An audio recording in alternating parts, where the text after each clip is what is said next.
¿Qué tal, amigos? ¿De qué vamos a hablar? Bueno, ustedes saben que, digamos, para los pibes de Wikipedia, en la ciencia no hay controversia. ¿Por qué? Porque ellos se nutren de una sola fuente y esa fuente está escrita por las mismas personas que se realimentan unos con otros y se creen las teorías absurdas unos de otros. Y claro, mientras sigan poniéndole parches a la ciencia, está todo bien, digamos, ¿no? No hay controversia. Pero el problema es que al universo no le importa eso. El universo va por otro lado, digamos, ¿no?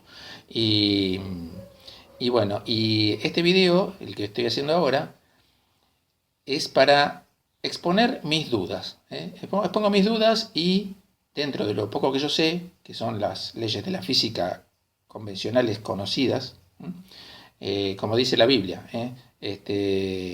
entraré al valle de las sombras y nada temeré, porque las leyes de la física me acompañan y están conmigo. Bueno, ahí me meto a temas de los cuales no sé nada y que espero que alguno que sepa más que yo me lo aclare, máxime sabiendo que hay muchos grupos en los que yo comparto estos videos que son de astrónomos y de astrofísicos y gente que hipotéticamente sabe más que yo, pero que curiosamente rara vez me comentan algo, nunca me comentan nada.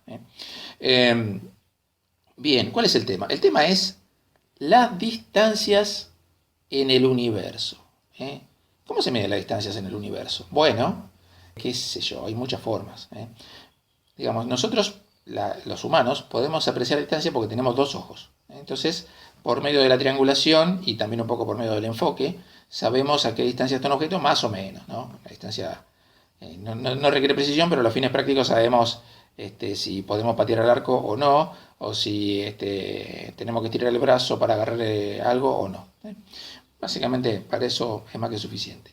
Pero ¿qué pasa? El espacio tiene objetos demasiado grandes y exceden el tamaño de la cabeza de un humano. Entonces, el primer método que se podría usar para medir distancia es, por ejemplo, convertir a la Tierra en una cara gigante y poner un ojo de cada lado y decir, bueno, medir distancia cercana, por ejemplo, a la Luna. Se podría hacer una triangulación fácilmente, fácil de hacer. Es más, los terraplanistas la tendrían que hacer. Que se ponen dos terraplanistas, uno de cada lado de la teóricamente esférica Tierra, y por paralaje saber, digamos, la Luna yo la veo a tal ángulo, y vos a qué ángulo la ves. Se hablan por teléfono instantáneamente, ¿no? Y listo. Entonces hacemos un programita de AutoCAD, tiramos las líneas y vemos dónde está la Luna, a qué distancia está y todo. Eso sería muy fácil de hacer, es decir, simular que la Tierra es una cara con dos ojos bien separados. Ahora, ¿qué es lo que pasa? Si vos querés medir, por ejemplo, la distancia a Plutón, probablemente ese método no te sea muy útil. Lo que tendrías que hacer sería convertir a la órbita terrestre, o sea, la órbita de la traslación terrestre, en una cara gigante, es decir, mirar con un ojo hoy del lado derecho del sistema solar, digamos, de la órbita terrestre, y cerrar ese ojo y abrir el otro del lado, por ejemplo, izquierdo, a los 6 meses, del otro lado de la órbita terrestre. Y entonces, a lo largo de los años, comparando esas dos fotografías, digamos, podrías, por triangulación, saber dónde está el planeta Plutón o por dónde va, más o menos, ¿no? Haciendo otros cálculos accesorios. Ahora bien, ¿qué es lo que pasa con esto? Si vos querés medir algo fuera del sistema solar, ya ahí se te complica. Entonces ya no te sirve más el método de paralaje respecto al eje, digamos, a la vertical de la gravedad, ¿no? O a la brújula. Ya tenés que usar otro método más sofisticado. El método que se usa es un método de contraste de fondo, digamos. Es un método de paralaje también, pero se usa, por ejemplo, galaxia, por ejemplo, vos querés medir la distancia Alfa Centauro, que está acá nomás, entonces lo medís contra el fondo de las galaxias muy lejanas. Entonces vos sabés que de un lado del sistema solar tenés una visión, digamos, una imagen, y del otro lado tenés otra. Sabiendo la amplitud angular, haciendo una pequeña cuenta, podés saber a qué distancia está un objeto. ¿De acuerdo? Un objeto cercano. ¿Qué es lo que pasa? Cuando el objeto está muy lejano, por ejemplo, una galaxia muy lejana, hace mucho tiempo una galaxia muy lejana, ¿qué es lo que pasa? No tenés esa posibilidad porque el sistema solar queda chico, digamos. No tendrías que esperar a dar toda la vuelta alrededor de la galaxia para sacar una foto de un lado de la galaxia y sacar otra foto del otro lado de la galaxia. Y como la astronomía es una ciencia bastante reciente, comparada con la cantidad de vueltas que dimos alrededor de la galaxia, ¿qué es lo que pasa? No te sirve ese método, entonces tenés que buscar otro. ¿Por qué? Porque lo que vos medirías es menor o muy cercano al tamaño de un píxel de la imagen de un satélite, del Hubble, por ejemplo. Entonces ya no te sirve. Entonces tenés que usar otro método, y ese método puede ser, por ejemplo, medir la intensidad luminosa de una estrella. Pero ¿qué pasa? Bueno, puedes andar moviendo una estrella por todo el universo y midiéndole el brillo a ver, digamos, esperando a que te llegue la luz y midiendo el brillo a ver cómo es. Pero parece ser que, para los que saben, y ya me estoy metiendo en un tema del cual sé poco, hay uno o dos patrones, fenómenos estelares que son patrones, que los astrónomos usan para medir distancia. Entonces, ¿qué pasa? Dicen, bueno, haciendo la cuenta del brillo de esto que debería ser tanto, a tal distancia me debería dar tal otra cosa.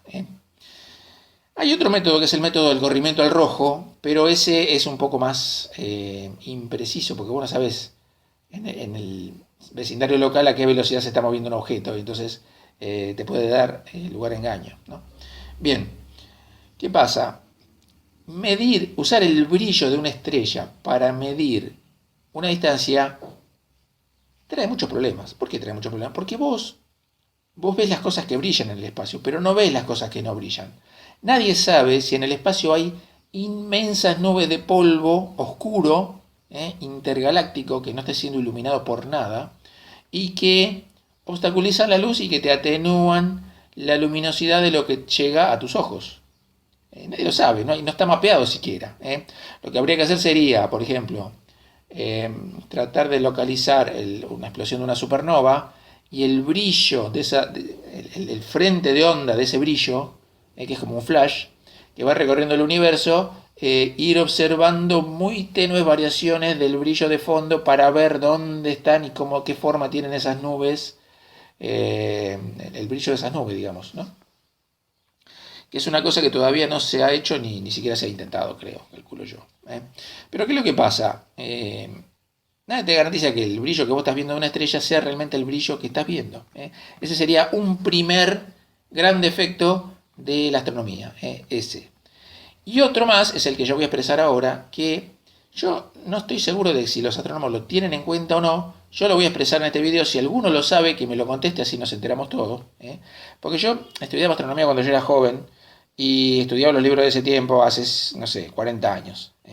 Y la astronomía cambió mucho desde ese tiempo hasta hoy y no estuve actualizado. Yo agarro así noticias muy salteadas cuando las pesco, pero no me dedico a eso. Yo sé que hay otros canales que se inspiran en el mío, canales no solamente de política, sino también de astronomía, y si alguno, lo que pasa es que claro, se inspiran y hacen sus videos basados en mis investigaciones, pero ¿qué pasa? No me dan el agradecimiento, no me dicen, sí, gracias al canal de Ramón Vélez por tal concepto, tal cosa, ¿no? Yo lo sé, lo veo porque nunca hablaron de un tema y cuando yo hablo de un tema, ellos se ponen a hablar de ese tema. Entonces me doy cuenta que ven mi canal. Pero bueno, vamos a pasar acá. ¿En dónde estamos acá? Acá estamos en una planilla Excel. Bueno, y estamos acá.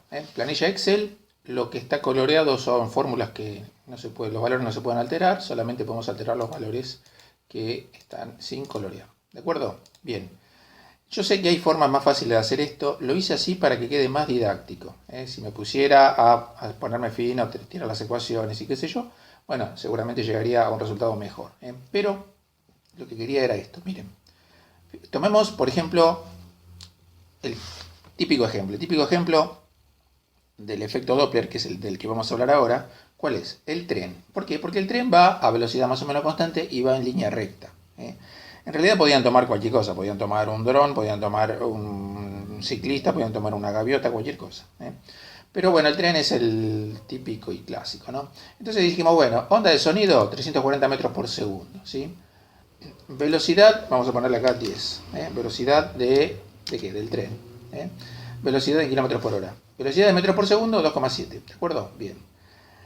El trayecto vamos a hacer que sea a 10 metros de distancia, o sea, estamos a 10 metros de la vía, o de la fuente de sonido más cercana, y el trayecto de 10 en 10 metros empieza en menos 100, o sea, está a 100 metros de distancia hasta 100. De menos 100 hasta 100, ¿sí? Bien. Vamos a poner que el tren emite una frecuencia de 1000. Después vamos a ver que la frecuencia no importa, porque se desprecia en todos lados y queda queda, digamos, lo puse a los fines didácticos, pero después no se usa. Lo que no se usa son lo que están coloreados, o sea, la velocidad, que en realidad se usa esta, y la distancia real, que la calculé para que ustedes vean cómo es, pero en realidad tampoco se necesita. Y bueno, vemos que el tren, a medida que avanza, la distancia al observador va cambiando. Es toda esta. Hasta que el punto más cercano es 10 y después vuelve a crecer otra vez. ¿De acuerdo? Bien. Acá tenemos el ángulo entre la vía, o sea, lo que ve el maquinista entre la vía y nosotros, en radianes. En radianes, acá está. Estas son las unidades. En un momento va a ser 0, empieza siendo negativo y después pasa a ser positivo, porque el tipo tiene que girar el cuello para atrás, digamos, para vernos. Y esta sería la velocidad relativa. La velocidad relativa, que justo cuando es negativa, digamos, cuando se acerca, pasa por al lado nuestro, es 0, a 10 metros nuestro, y después se va agrandando. Yo lo hice lateral, pero en realidad se puede hacer que uno esté, digamos, parado en la vía, ¿no? Pero bueno, me pareció un poco más ético parar al observador justo al lado. Bueno, ¿qué es lo que tenemos acá? Acá tenemos la cantidad de ciclos por metro. Digamos, si la velocidad del sonido es 340 metros por segundo, es lógico suponer que hay, en un metro hay casi 3 ciclos de onda. Casi 3 ciclos por metro de longitud lineal. Que por supuesto no varía nunca. ¿Por qué? Porque esa velocidad es 0. Es decir, dejando quieto al tren en cualquier lado, nosotros vamos a escuchar a esta velocidad. O sea, nos van a llegar esta cantidad de ondas, que es 2,94 por metro. Ondas, o sea, ciclos senoidales por metro. ¿De acuerdo? Esto es a velocidad, digamos. A velocidad, haciendo el cálculo, acá ven la fórmula, haciendo el cálculo, bueno, vamos a hacer una pasadita rápida, así ven todas las fórmulas y lo pueden reproducir si ustedes quieren. Ahí tenemos esto. No sé si alcanzan a ver la letra porque a veces los videos son tan comprimidos que queda muy chiquito y no se ve. Si cometí algún error en alguna fórmula me avisan. ¿De acuerdo? Bien. Entonces, ¿qué tenemos? Tenemos que a la velocidad a la que se mueve el tren, estas son la cantidad de ciclos por metro que estamos recibiendo. Acuérdense que nosotros estamos quietos y el aire está quieto respecto a nosotros. Si hubiera viento sería distinta la cosa. Esta sería la cantidad de ciclos que estamos recibiendo. Y si traducimos eso a ciclos por segundo, que es lo que recibe realmente nuestro oído, lo que está emitiendo es esto, 1000. ¿Sí? Pero lo que recibimos es esto. ¿De acuerdo? Tenemos una frecuencia que es alta cuando el tren se acerca, 1008, 1007, 1005, y después pasa a ser menor a 1000. Y así. ¿Qué es lo que pasa?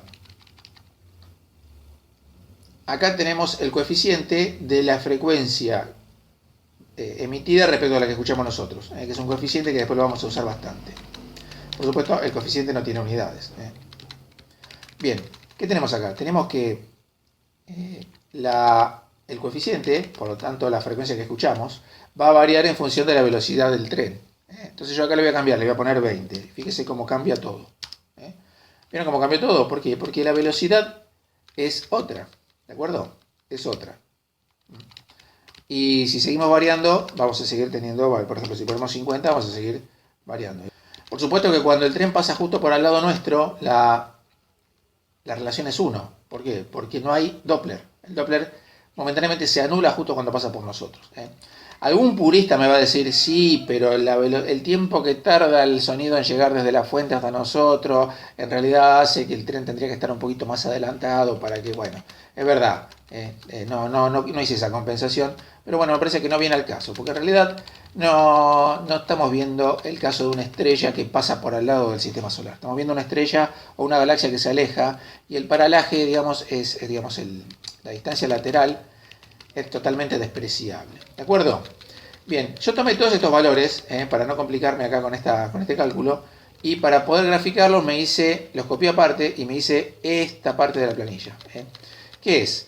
Es a 10 km por hora, a 20, a 30, 40, hasta 100. ¿Sí?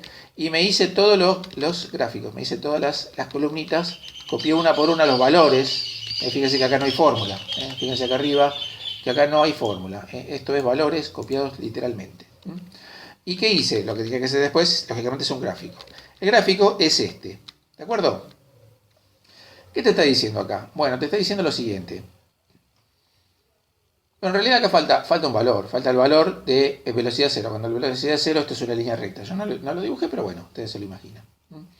¿Qué nos dice? Nos dice que la relación, digamos, que puede llegar desde casi 1,1 hasta 0,93, supongamos 0,92, varía en función de la velocidad del tren. ¿De acuerdo? Bueno, este fenómeno que está acá, esto que se aprecia acá, esto, es el famoso efecto Doppler. Justamente, el efecto Doppler es esto. Es la variación de la frecuencia, o sea, la frecuencia hay que multiplicarla por estos coeficientes a fin de que nos dé lo que, digamos, podemos hacer el cálculo de lo que emite y lo que escuchamos, o a partir de lo que escuchamos o lo que vemos, lo que está emitiendo. Se aplica tanto para sonido, ustedes saben que en el espacio no hay sonido, como para la luz. La luz, la frecuencia de la luz, se rige por estos coeficientes.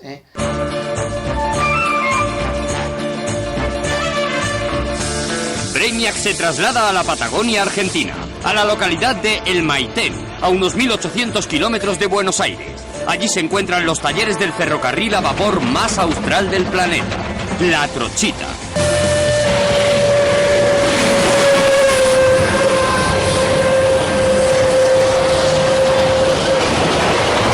Entonces, si uno quisiera ver distancia por el efecto Doppler, tendría que recurrir a un gráfico como este. Cambiar acá todos estos valores, en vez de velocidad del sonido, poner velocidad de la luz, en vez de las distancias que no les interesaría, digamos, las distancias negativas.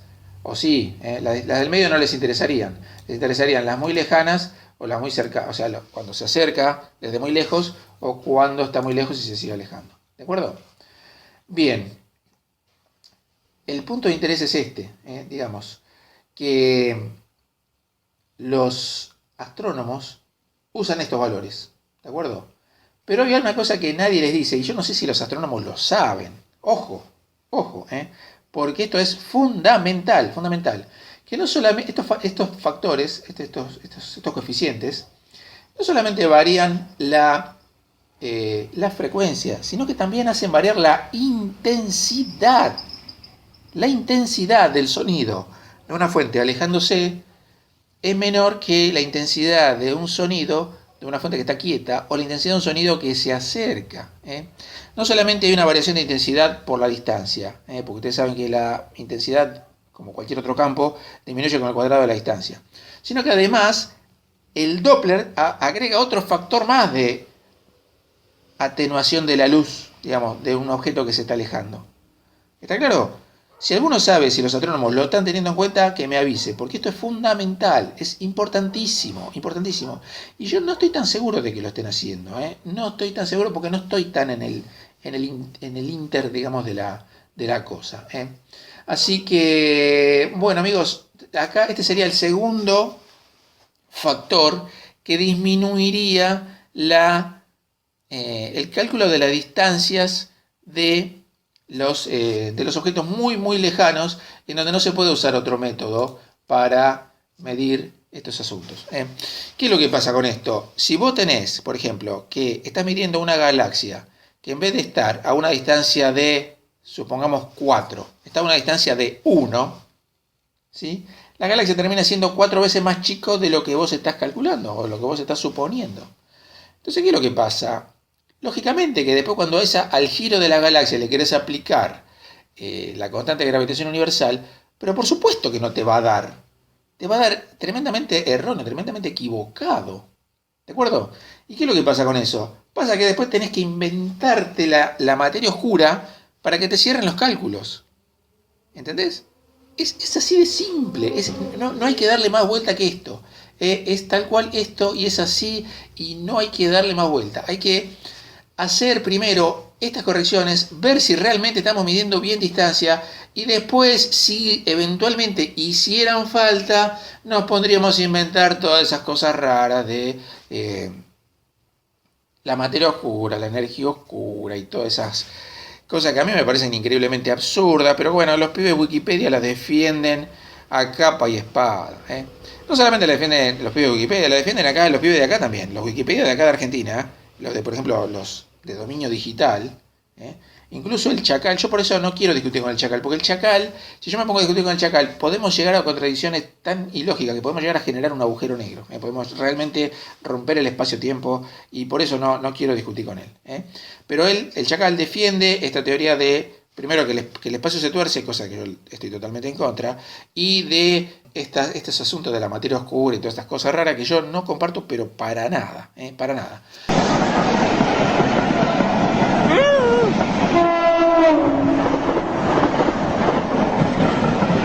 Bueno amigos, espero que les haya gustado. Disculpen mi voz, pero se está viniendo el invierno y bueno, viste cómo es esto, ¿no?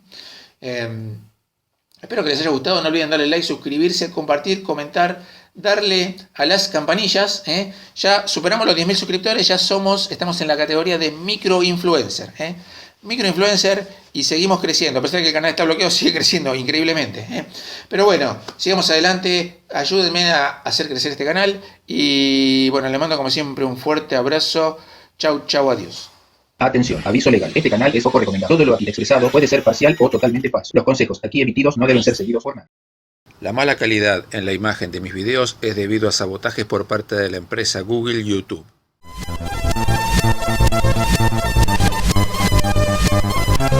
Hola, mi nombre es Ramón Vélez y te invito a que veas mis videos en donde te mostraré las ideas e inventos que he estado acumulando a lo largo de los años.